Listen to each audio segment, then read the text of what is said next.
जय हिंद दोस्तों। आइए तो दोस्तों आज हम पढ़ते हैं गांधी जी के बारे में कि गांधी जी का अफ्रीका जाना क्या हुआ था, अफ्रीका जाने के दौरान उन्होंने क्या क्या काम किए, क्या नहीं किए, वो सभी चीजें आज हम अफ्रीका के दौरे में देखेंगे। तो ये जो वीडियो है प्रतियोगी परीक्षाओं के लिए बहुत ही महत्वपूर्ण है। इसमें प्रतियोगी परीक्षाओं के सभी प्रश्न सम्मिलित हैं। हम बात करते हैं गांधी जी अफ्रीका कब गए। तो गांधी जी अफ्रीका गए थे 1813 में। जाने का कारण क्या था कि एक सेठ अब्दुल्ला नाम का एक व्यक्ति था, मतलब एक व्यापारी था। उसका एक केस था जो कहां पर था, अफ्रीका में। और वो केस क्या था, वो केस ऐसा था जिसमें केस लिखा गया था गुजराती में और साथ में उसे जज साहब बोल रहे थे इंग्लिश। तो उन्हें सेठ अब्दुल्ला को एक ऐसा वकील चाहिए था जो गुजराती और अंग्रेजी दोनों जानता हो। इसीलिए सेठ अब्दुल्ला किसको लेकर जाते हैं, गांधी जी को। कहां जाते हैं, दक्षिण अफ्रीका। अतः गांधी जी पहली बार दक्षिण अफ्रीका सेठ अब्दुल्ला का केस लड़ने जाते हैं। जब यह अफ्रीका जाते हैं तो वहां पर इन्होंने केस लड़ने के पूर्व क्या हुआ कि जब ये पहली बार गए तो वहां पर इन्होंने क्या देखा कि ये इन्होंने फर्स्ट एसी का एक टिकट बुक किया था, फर्स्ट एसी का टिकट लिया था। और उसमें जैसे ही बैठे तो गोरे लोगों ने इन्हें उतार दिया, कहा तुम नहीं इसमें बैठ सकते हो, काले लोग नहीं बैठेंगे इसमें, केवल और केवल क्या लोग बैठेंगे, गोरे लोग। इस हिसाब से गांधी जी को बहुत ही आघात पहुंचा कि यहाँ पर तो रंग भेद बहुत ज्यादा है। अब बात करते हैं, और जब ये केस लड़ने गए तो केस ये जीत भी गए, गांधी जी का अच्छा नाम भी हो गया। हम बात करते हैं गांधी जी ने इसी रंग भेद के खिलाफ 1894 में रंग भेद के खिलाफ 1894 में गांधी जी ने एक नटाल कांग्रेस की स्थापना की। ये भी कहां की, अफ्रीका में, ठीक है ना। कांग्रेस की नहीं, किसकी, नटाल कांग्रेस की स्थापना। हम बात करते हैं 1896 में, 1893 में जाते हैं, 94 में नटाल कांग्रेस की स्थापना करते हैं। 1896 में गांधी जी पुनः भारत आए। ये फिर भारत आते हैं और अभी गांधी जी सिर्फ अकेले गए थे। अकेले क्यों गए थे, क्योंकि इसके पूर्व इनके दो लड़के हो चुके थे। इसके पूर्व इनके दो लड़के हो चुके थे। पहला पुत्र हुआ था 1888 में, 1892 में, पहले का हरिलाल और दूसरे का मणिलाल, पूर्व वीडियो में बता चुका हूं। तो इन दो पुत्रों को जो कस्तूरबा गांधी है वो पाल रही थी, और इस बार गांधी जी अकेले गए थे और 1896 में ये पुनः भारत आती। भारत आने के बाद ये क्या करते हैं कि राजकोट में एक ग्रीन पंपलेट नाम का समाचार पत्र प्रकाशित करते हैं, और इनका उद्देश्य था कि अब हम भारत जाएंगे और भारत में ही सेटल हो जाएंगे, क्योंकि यहीं पर उनकी पत्नी थी, दो पुत्र थे। अतः इन्होंने द ग्रीन पंपलेट नाम का एक समाचार पत्र प्रकाशित किया राजकोट में, और एक बार पुनः ये क्या हो गए, असफल। जैसे कि हमने आप लोग को बताया था पूर्व वीडियो में कि जब ये इंग्लैंड से आए थे 91 में, तो इन्होंने वकालत शुरू की, फिर शिक्षागिरी की, और फिर से पुनः वकालत की, और ये किसी भी चीज में सफल नहीं हो रहे थे। और इस बार एक बार फिर इनका सपना टूट गया कि भारत में पुनः ये सफल नहीं हुए। इस बार इन्होंने क्या किया कि अब अपनी पत्नी और दोनों पुत्रों को, अपनी पत्नी कस्तूरबा गांधी और दोनों पुत्रों हरिलाल और मणिलाल को लेकर 1896 में ही 6 महीने बाद भारत आए थे। 1896 में जनवरी फरवरी के दौरान, और 6 महीने बाद पुनः कहां पहुंच गए, अफ्रीका। 1896 में पुनः ये अफ्रीका जाते हैं। जब ये पुनः अफ्रीका जाते हैं तो वहां पर इन्हें कोई बड़ा काम नहीं मिला, क्योंकि ये पुनः भारत से जाते हैं तो इन्हें कोई बड़ा काम नहीं मिला। तो इन्होंने सोचा चलो घर बैठे हैं, कुछ ना कुछ तो करेंगे। और इस दौरान इन्होंने क्या किया कि 96 में एक प्रोसेस की, उस प्रोसेस के तहत 1897 में जब इन्हें कुछ काम नहीं रहता तो परेशान किसको करते थे भैया, भौजी को। भौजी किसको, कस्तूरबा गांधी को। लो भैया, 96 में पहुंचे भौजी को लेकर कहां, अफ्रीका, और 97 में एक पुत्र और पैदा कर दिया जिसका नाम क्या रखा, रामदास, ठीक है ना। हमने पूर्व वीडियो में बताया था इंग्लैंड जाने के पहले और इंग्लैंड से आने के बाद दो बैक टू बैक दो पुत्र पैदा किए थे। तीसरा पुत्र क्या हो गया, रामदास, 97। इसी बीच 98-99 में अफ्रीका में एक युद्ध शुरू हो जाता है जिसे जुलू और बोअर युद्ध कहते हैं। इस जुलू और बोअर युद्ध जो वहां के स्थानीय निवासियों और अंग्रेजों के बीच युद्ध था। स्थानीय निवासियों और अंग्रेजों के बीच अफ्रीका में युद्ध हुआ, जिस युद्ध को नाम देते हैं जुलूआ बोअर युद्ध। इस युद्ध में क्या हुआ कि चाहे वो इस पक्ष के हो चाहे इस पक्ष के, दोनों पक्ष के लोगों को फ्री में चिकित्सा की किसने? गांधी जी ने। और उसको नाम दिया फ्री एम्बुलेंस सेवा। फ्री एम्बुलेंस सेवा मतलब ये 2-2, 3-3 किलोमीटर दूर तक अपने कंधे पर लोगों को ले जाते थे और फ्री में स्वयं और अपने मित्रों के साथ ये काम किया, जिसके लिए इन्हें जुलूवा बोअर पदक भी मिला 1899 में। लो यह पदक मिल गया, बहुत खुश हो गए। फिर इसके बाद इनके लिए कोई काम नहीं था, फिर वही काम बॉजी को फिर परेशान करना है। किसको परेशान करना है? कस्तूरबा को। अंततः इन्होंने एक चौथे पुत्र को और जन्म दिया और उस चौथे पुत्र का नाम क्या हुआ? देवदास 1900 में। अब आप लोग देख रहे हो कि गांधी जी ने किया क्या। पहला पुत्र 1888 में, दूसरा 1892 में, तीसरा 1897 में और चौथा 1900 में। इस तरह इनके कितने पुत्र हो गए? 4। इंग्लैंड जाने के पहले, इंग्लैंड जाने के, अफ्रीका जाने के पहले, और ये दोनों कहां हो गए? अफ्रीका में। इस तरह इनको 4 पुत्र हरिलाल, मणिलाल, रामदास और देवदास नाम के 4 पुत्र हो गए। अब बात करते हैं, इस बीच 1900 हो गया था, 4 पुत्र हो गए थे और अब ये विथ पूरे परिवार के साथ 1901 में कहां आ गए? भारत। 1901 में कहां आ गए? भारत। इनने सोचा चलो ठीक है, हमें 4 पुत्र चाहिए थे, 4 पुत्र भी हो गए हैं, अब हम भारत जाएंगे, अब तो सेटल हो जाएंगे। एक बार फिर उन्होंने वही मनसा बनाई, भारत आए। भारत आते ही इन्होंने कांग्रेस के कलकत्ता अधिवेशन में भाग लिया। तो गांधी ने कांग्रेस में सबसे पहली बार कब भाग लिया? तो कब भाग लिया? 1901 में। किस अधिवेशन में? कलकत्ता अधिवेशन में। वेरी आईएमपी पॉइंट है, कई बार पेपर में पूछा भी है। अब भारत आते हैं, कलकत्ता अधिवेशन में भाग लिया, कांग्रेस की सदस्यता भी ले ली। अब बात करते हैं बंबई में, इन्होंने एक बार पुनः बंबई में ऑफिस खोला और क्या शुरू की? वकालत। आपको पता है कि जब यह 1891 में इंग्लैंड से भारत आए थे, 1891 कहां से आए थे? इंग्लैंड से भारत आए थे, तब भी इन्होंने बंबई में वकालत का ऑफिस खोला था और उस समय भी ये क्या हो गए थे? फेल। अब एक बार फिर इन्होंने 1901 में खोला और पुनः ये क्या हो गए? असफल। मतलब इनका वकालत का ऑफिस नहीं चला। जब ऑफिस नहीं चलता है तो गांधी जी पुनः अब अपनी पूरी 4 बच्चों को और पत्नी को ये भारत छोड़ जाते हैं और अकेले ही कहां जाते हैं? अब अफ्रीका। अब ये पुनः अफ्रीका जाते हैं क्योंकि भारत में इनकी वकालत से लेकर कोई भी चीजें नहीं चल रही थी। कारण क्या था? Over confidence. 1902 में पुनः अफ्रीका चले गए। 1902 में अफ्रीका जाते हैं, थोड़ी बहुत काम मिलता है, ज्यादा कुछ अच्छा नहीं मिलता है, लेकिन फिर भी अफ्रीका में इनका नाम पर्याप्त हो गया था। इसी बीच 1904 में इन्होंने अफ्रीका में एक आश्रम खोला जिसका नाम था फिनिक्स आश्रम। यह फिनिक्स आश्रम इन्होंने कहां पर खोला? डरबन में। कहां पर खोला? डरबन में। याद रखना, यह एकमात्र स्थान है जो इनके द्वारा किया गया। अफ्रीका में जितने भी काम किए इन्होंने जोहान्सबर्ग में किए। कहां पर किए? जोहान्सबर्ग में। नटाल कांग्रेस की स्थापना भी जोहान्सबर्ग में और सभी चीजों की स्थापना अधिकांशतः है जोहान्सबर्ग में। बस फिनिक्स आश्रम कहां पर? अफ्रीका के डरबन में खोला। यहीं पर 1904 में ही इन्होंने इंडियन ओपिनियन साप्ताहिक समाचार पत्र भी प्रकाशित किया।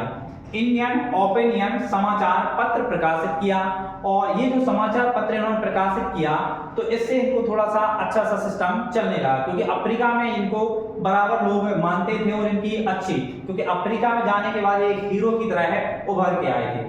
हम बात करते हैं 1904 के बाद। अब इंडियन ओपिनियन साप्ताहिक समाचार पत्र, तो क्वेश्चन पूछा जा सकता है गांधी द्वारा प्रकाशित पहला समाचार पत्र कौन सा है? तो उसका नाम क्या है? इंडियन ओपिनियन साप्ताहिक समाचार पत्र। गांधी द्वारा नटाल कांग्रेस की स्थापना कब की गई थी? तो कब की गई थी? 94 में। अब बात करते हैं, ऐसे कई यहां से पूरे के पूरे पॉइंट हैं। अब बात करते हैं 1906 में। 1906 में प्रथम बार इन्होंने सत्याग्रह का प्रयोग किया। 1906 में क्या किया? पहली बार सत्याग्रह का प्रयोग किया जोहान्सबर्ग में। कारण उद्देश्य क्या था और किस कारण इन्होंने पहली बार? तो गांधी द्वारा प्रथम सत्याग्रह कहां किया गया? अफ्रीका में किया गया। अफ्रीका में भी कहां किया गया? जोहान्सबर्ग में किया गया। क्यों किया गया? उसका कारण सुनना। एशियाटिक ऑर्डिनेंस के विरोध में। एक एशियाटिक ऑर्डिनेंस, एक अधिनियम लेकर आए थे अंग्रेज, जिसका उद्देश्य क्या था? जितने भी एशियाई लोग थे उनके पहचान पत्र बनाए जा रहे थे। जितने भी एशियाई लोग थे उनके पहचान पत्र बनाकर उनके गले में एक पहचान पत्र आईडी नाम का डाल देते थे, जैसे अपनी आईडी होती ना वैसे आईडी डाल दी, जिससे पता चले कि ये एशियाई लोग हैं और एशियाई लोगों से वहां पर भेदभाव किया जाता था। इसीलिए ये जब उन्होंने ये सर्टिफिकेट बनाना शुरू किया, यह अधिनियम आया, तो उसका गांधी जी ने बहुत विरोध किया और इसी को प्रथम बार सत्याग्रह का उन्होंने प्रयोग किया।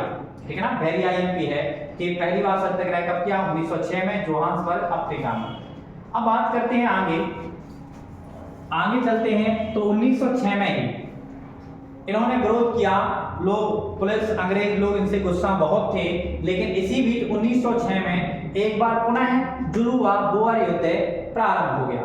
जुलू व बोअर युद्ध एक बार 1999 में हुआ था, जिसमें गांधी जी ने फ्री एम्बुलेंस सेवा शुरू की थी और एक बार पुनः जुलू व बोअर युद्ध हुआ और इन्होंने एक बार फिर से फ्री एम्बुलेंस सेवा शुरू की।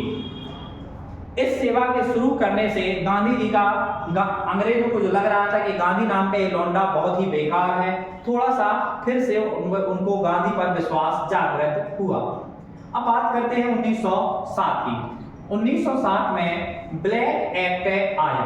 अफ्रीका में कौन सा एक्ट आया? Black act. इस ब्लैक एक्ट में क्या हुआ करता था, जो गैर अफ्रीकी लोग हैं, अभी इस समय क्या एशियाई लोगों का, अब बगैर अफ्रीकी और बगैर यूरोपीय लोगों को एक पंजीकरण किया जाता था, पंजीकरण करवाया। पहले पहचान पत्र डाला जाता था गले में और अब क्या करवा रहे हैं वो पंजीकरण करवाया जाता था कि गैर अफ्रीकी लोग कौन है और गैर यूरोपीय लोग कौन है। इसका गांधी जी ने बहुत बढ़ चढ़कर विरोध किया और इतना विरोध किया कि 1908 में इन्हें कहां जाना पड़ा? जेल। तो क्वेश्चन वेरी आईएमपी है कि गांधी पहली बार जेल कब गए? तो 1908 में गए। कहां गए? अफ्रीका में गए। किस जेल में गए? तो किस जेल में गए? जोहान्सबर्ग जेल में गए। वेरी आईएमपी क्वेश्चन है, ठीक है ना। अब बात करते हैं 1909 में। 1909 में अफ्रीका से ये इंग्लैंड जाते हैं। क्यों जाते हैं उसके पीछे की वजह सुनना। बार बार यह है भारतीयों का और एशियाई लोगों का सपोर्ट करते हैं, लेकिन वहां पर अफ्रीका में रहने वाले अंग्रेज लोग गांधी जी की बात को बिल्कुल भी नहीं मानते हैं। इसलिए गांधी जी अपनी बात मनवाने के लिए इस बार वो कहां चले गए? इंग्लैंड। तो 1909 में ये इंग्लैंड जाते और इंग्लैंड की ये इनकी दूसरी यात्रा। पहली यात्रा कब थी? जब यह कॉलेज पढ़ने गए थे 1888 से लेकर 1891 और अब 1909 में यह पुनः अफ्रीका जाते हैं, सॉरी इंग्लैंड जाते हैं। अफ्रीका से कहां गए? इंग्लैंड। और इन्हें जिस उद्देश्य से गए थे उस उद्देश्य को इन्होंने पूरा कर लिया था। वह ब्रिटिश संसद में जो इन्हें प्रस्ताव रखना था, जो बातें कहनी थी, वो सभी बातें कहकर ये वापस आ गए और ये कुछ हद तक सफल भी रहे। जब ये अफ्रीका इंग्लैंड से अफ्रीका वापस आ रहे थे तो वहीं उस समय जो पानी का जहाज होता था, महीनों की यात्रा होती थी, महीना 2 महीना लग जाते थे। उस दौरान लौटते समय इन्होंने हिंद स्वराज नामक एक पुस्तक लिखी। तो वेरी आईएमपी है, गांधी जी की पहली पुस्तक का नाम क्या है? हिंद स्वराज। कब लिखी? कहां लिखी? तो 1909 में लिखी। कब लिखी? जब यह इंग्लैंड से अफ्रीका वापस आ रहे थे, उस दौरान इन्होंने लिखी। अब बात करते हैं जब ये भारत पुनः अफ्रीका पहुंचते हैं 1910। 1910 में इन्होंने जोहान्सबर्ग में टॉल्स्टॉय फार्म की स्थापना की। टॉल्स्टॉय फार्म की स्थापना भी कहां पर की? जोहान्सबर्ग में। आपको बताना है कि टॉल्स्टॉय जो फार्म है इसकी स्थापना गांधी ने किस उद्देश्य से की थी, ठीक है ना, कमेंट में आप लोग को बताना है। हम बात करते हैं 10 हो गया। 10 में आप लोग को पता है बहुत कुछ इन्हें मिल चुका था। अब बात करते हैं 1913। 1913 का जो दौर आता है, 1913 में पुनः रंगभेद और दमनकारी, अंग्रेजों की रंगभेद और दमनकारी नीतियां चरम पर थीं और इनका विरोध करने के लिए इन्होंने अफ्रीका में द ग्रेट मार्च का नेतृत्व किया। किसका नेतृत्व किया? द ग्रेट मार्च का नेतृत्व किया, जिसमें रंगभेद और दमनकारी नीतियों का इन्होंने क्या किया? विरोध किया। अंग्रेजों की रंगभेद और दमनकारी नीतियों का विरोध किया। इसमें 2000 से ज्यादा भारतीयों ने भाग लिया और ये पहला आंदोलन था जो पूर्णतः क्या रहा? सफल रहा। ये आंदोलन क्या रहा? सफल रहा। अब बात करते हैं नेक्स्ट 1914। कौन सा दौर आता है? 1914। 1914 में क्या होता है कि इन्होंने 1914 में उन्होंने क्या सोचा कि अंग्रेजों से अंततः समझौता करना चाहिए। समझौता ही समाधान का एक मेन उद्देश्य है और इन्होंने समझौता को समाधान माना 1914 में। अतः अंग्रेज और गांधी जी के बीच एक समझौता होता है और इस समझौते के बाद 1915 में इन्हें केसर-ए-हिंद की उपाधि दी जाती है। 1915 में केसर-ए-हिंद की उपाधि दी जाती है। क्यों दी जाती है? उसके पीछे की वजह बहुत सारी थी। उन वजहों में से एक वजह क्या थी कि इन्होंने जुलू और बोअर युद्ध में बहुत सारे अच्छे काम किए थे। फ्री एम्बुलेंस सेवा की थी और भी कई काम किए थे, जिसके लिए इन्हें केसर-ए-हिंद की उपाधि दी गई। केसर-ए-हिंद की उपाधि देने के पीछे की एक वजह और थी। 1914 में प्रथम विश्व युद्ध प्रारंभ हो गया था और अंग्रेज अब चाह रहे थे किसी ना किसी प्रकार से हमें भारतीय सैनिक युद्ध लड़ने के लिए मिल जाए और भारतीय जा नहीं रहे थे। तो इन्होंने गांधी जी को हीरो बनाकर अब अफ्रीका से कहां ले जाएंगे? वो भारत। और 1915 में यह भारत आए। 9 जनवरी 1915 को जब ये भारत आते हैं तो उस दिन संपूर्ण भारत में आज भी 9 जनवरी को प्रवासी भारतीय दिवस मनाते हैं। मतलब प्रवासी वो लोग कहलाते हैं जो हैं तो भारतीय लेकिन विदेश में रहते हैं, तो उन्हें प्रवासी भारतीय कहते हैं। और प्रवासी भारतीय उस समय मतलब गांधी जी अपने 21 वर्ष के, क्योंकि ये पहली बार अफ्रीका कब गए थे? 1813 में। पहली बार अफ्रीका गए थे 1893 में और 1893 से और अब वापस आए 1915 में। इतने लंबे समय के बाद यह अब भारत में स्थायी तौर पर रहने लगी। चलिए तो हम एक बार संक्षिप्त में बता दें कि ये अफ्रीका और भारत की यात्रा इन्होंने कब की। 1893 में पहली बार कहां गए? अफ्रीका गए। 1896 में पुनः अफ्रीका से कहां आए? ये भारत आए। पहली बार अकेले गए थे, 96 में वापस आए और 96 में जब ये जाते हैं तो विद फैमिली के जाते हैं। कहां जाते हैं? विद पूरी संपूर्ण फैमिली के साथ जाते हैं। और अब ये 96 में 1896 में ही कहां पहुंच जाते हैं? अफ्रीका। 1896 में पुनः कहां पहुंच गए थे? अफ्रीका, क्योंकि भारत में मात्र 6 महीने रुके थे। और 96 से फिर 1901 में पुनः ये कहां आते हैं? भारत आते हैं। और भारत से 1901 में 1902 में यह पुनः कहां पहुंच गए? अफ्रीका पहुंच गए। और 1902 के बाद यह फिर कभी भारत नहीं आए। 1902 के बाद अगर कभी भारत आए तो डायरेक्ट आए 1915 में।